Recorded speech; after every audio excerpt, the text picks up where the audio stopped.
আমি বলেছি 24 ঘন্টার মধ্যে শ্বশুরকে টাকা ফেরত দিতে হবে, মোটর সাইকেল ফেরত দিতে হবে। কা পুরুষ বাপ বেটা লজ্জা পাও না? লজ্জা হয় না? পরের জমির পরের টাকা দিয়ে মোটর সাইকেল নাও কেন? নাও কেন? আগামীকাল সন্ধ্যা হতে শ্বশুরকে মোটর সাইকেল ফেরত দিবা। আব্দুর রাজ্জাক সাহেব, আমার শ্বশুর আমাকে খুশিয়া মোটর সাইকেল দিয়েছে। তোমার শ্বশুর ফকির কি পায় না? ফকিরকে দিতে পারে না গাড়িটা? বাপ বেটা ভিক্ষে করে খাও, বাপ বেটা ভিক্ষে করে খাও, লজ্জা হয় না? ওই যে তোমার বাপ পাশে বসে আছে, দেখো দেখো, বাপ বেটা তাকাও, পরস্পর তাকাও। বাপ আল্লাহ, আব্বু আব্দুর রাজ্জাক সাহেব আমাদেরকে ভিক্ষা করে খেতে বলছে।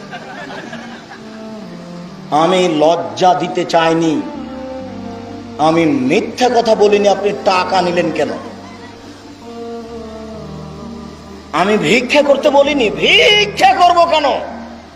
ঢাকা শহরের পাশে বসবাস করি, সারাদিন মানুষের যদি ব্যাগ বহন করে ট্রেনে দিই, গাড়িতে দিই, তাহলে সকালে আমার বিকেলে আমার 300 টাকা হবে। ভিক্ষা করে খাবো কেন? জি আমি এটাই বলছি, ভিক্ষা করে খাবো কেন? সারাদিন কাজ করে খাবো। বুঝাতে পারিনি কথা? ভিক্ষা করে খাবো কেন? তবে শ্বশুরের কাছে টাকা নিয়ে ওই টাকা দিয়ে চাউল কিনে ভাত খেয়ে ইবাদত কবুল হবে না।